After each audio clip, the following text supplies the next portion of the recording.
também, né? Mudança de comportamento, mudança de ares. Lindão, a palavra crise vem de crisálida, né? Casulo. Toda metamorfose, toda transformação, toda mudança de natureza, ela é precedida por um período de crise. Então você vê, por exemplo, e só criando uma analogia aqui, Jesus, entre o batismo e o início do ministério, ele tem deserto. Entre a ressurreição de Jesus e um período de silêncio, tem a crucificação sangrenta. É. Então a Bíblia fala, o seu choro pode durar uma noite, mas a alegria vem pela manhã. Aqueles que semeiam com lágrimas, com cantos de alegria terão os seus feixes. Então o que é a crise? A crise, ela não é um hiato, não é um gap, uma janela, não é algo em que nada acontece. A crise é uma escola. As crises, elas aumentam a nossa patente, as crises, elas aumentam elas forjam o nosso caráter, as crises, elas estabelecem raízes mais profundas. Se a gente começar a entender que a crise pode ser um presente no nosso destino, a gente começa a parar de chamar de problema alguns presentes que Deus está dando. A crise de José levou ele para mais perto do seu destino profético. Ele foi empurrado para o Egito. A crise de Noé, cara, estabeleceu para ele e para a família dele a reconstrução de um novo mundo. O dilúvio foi ruim para todo mundo, mas a família de Noé foi poupada, estava dentro da arca. A crise de Moisés, cara, ele foi libertador de um povo, ele viu o mar se abrir, ele viu o pão descer do céu, as vestes não se desgastavam, as sandálias, elas não puíam. Cara, a crise de Jesus liberou acesso de volta ao coração do Pai, porque ele morreu e se entregou por nós, a gente pôde ser chamado filho de Deus. Então, a crise pode se tornar um presente se a gente souber lidar com as crises. Então, a gente precisa entender que o gigante de Davi foi um passaporte para um próximo nível. Quem era Davi? Era um menino franzino entregando comida para os seus irmãos. Quem é Davi depois do gigante? É alguém que todo mundo nas ruas da cidade fala sobre. É alguém que ganhou isenção de impostos, acesso ao trono. Pois é. E a filha do rei. Cara, o gigante que todo mundo naquele dia achou que era um problema, para Davi foi um presente. O destino profético de Davi foi liberado a partir de uma crise.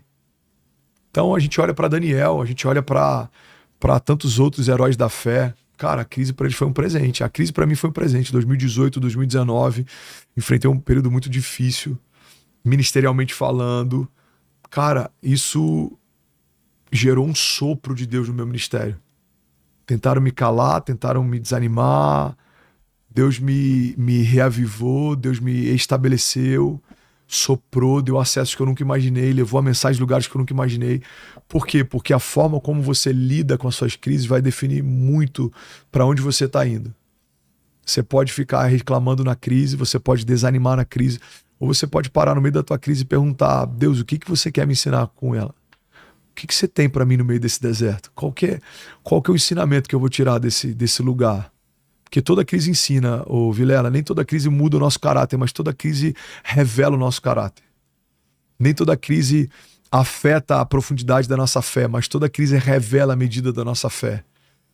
Eu gosto de falar que aquilo que a gente realmente acredita sobre Deus fica evidente no tempo da provação. Tem muita gente que fala, cara, Deus é mais. Deus ele é suficiente, mas no meio da provação, cara, a gente entra em colapso. Em pânico, em desespero. Cara, 2017 eu tava no leito de hospital usando fralda 35 dias, internado numa CTI.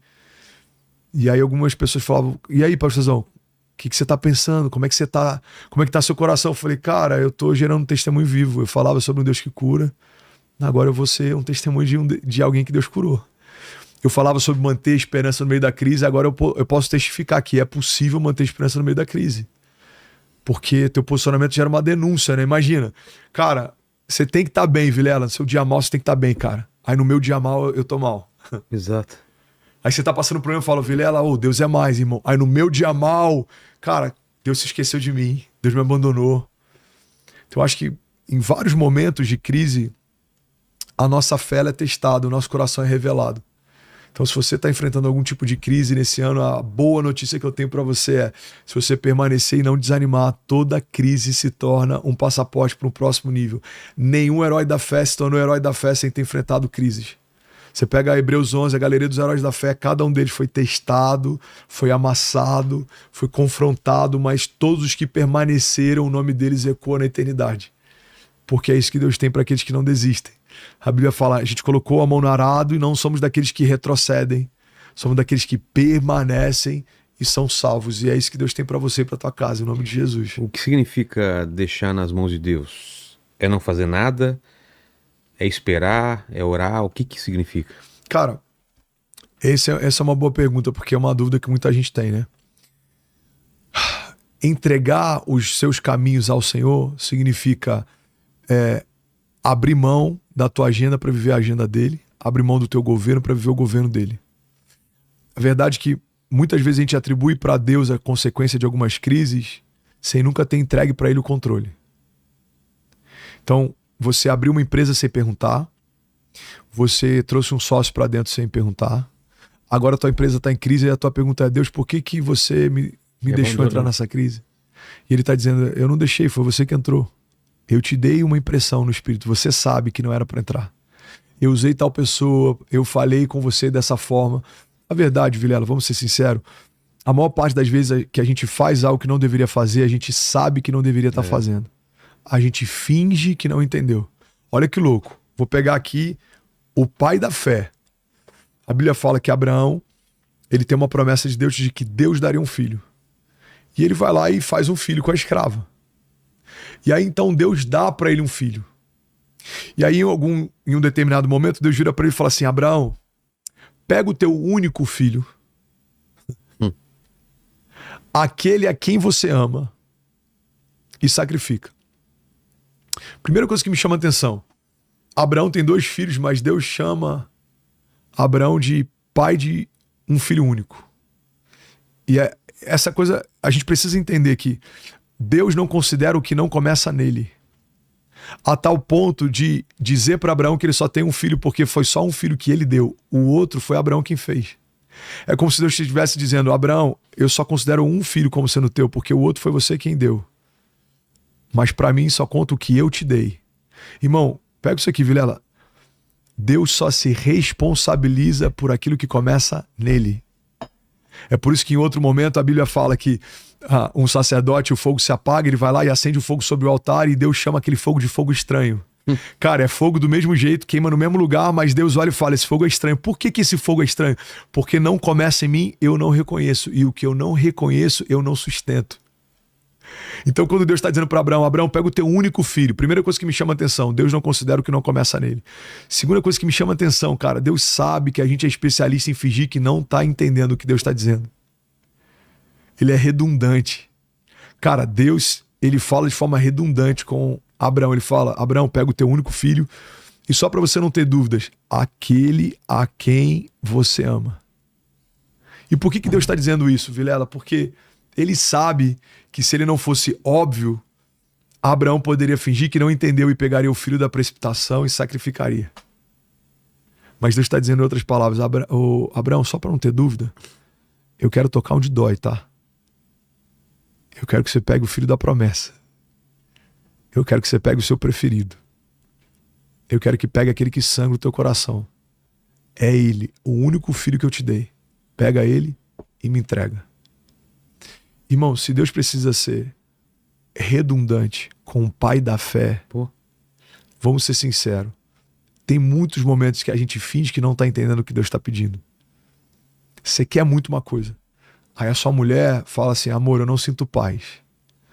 Cara, minha mulher não sabe o que ela está falando. Aí você também tem dúvidas, mas você fala: deve ser coisa da minha cabeça. Aí você vai, mergulha de cabeça e dá errado. E aí normalmente a gente volta para Deus questionando: Deus, por que deu errado? Por que você não abençoou? Por que você não me ajudou? Por que a minha empresa... Cara, eu não sustento o que não começa em mim. Então, uma boa chave, Vilela, para a gente finalizar esse assunto: eu preciso gastar mais tempo discernindo do que qualquer outra coisa. Tem um presidente americano que ele fala, né, que se dessem X horas para ele derrubar uma árvore, ele gastaria 95% do tempo afiando o machado. Ah, é? E o que a gente normalmente faz é, a gente entendeu o que é pra fazer, a gente faz logo. E a gente pega um machado que tá cego e a gente tá lá, cara, tentando resolver Colocando e não todo entende. esforço. Cara, não é sobre esforço, é sobre sabedoria, discernimento. O homem sábio discerne o tempo e o modo. É sobre você ter sabedoria de dizer não para 10 portas, mas saber na hora certa a porta que tem que entrar. É você discernir quando a mensagem dessa secretária não é legal e você precisa demiti-la. É quando você percebeu uma motivação de um funcionário, você fala, cara, essa motivação não tá legal. Em algum momento ele vai me convencer a tomar uma atitude que vai ferir um princípio da empresa e isso não vai terminar bem. É sobre você perceber, cara, o meu filho tá com um comportamento que eu preciso dar mais atenção. Eu tô perdendo o coração do meu filho. Meu casamento não tá indo bem, a minha empresa, enfim. A maior parte das vezes os sinais eles são claros, só que a gente escolhe negligenciá-lo. É como aquele filme Clique, que um cara pega um controle e avança a e vida. ele acelera.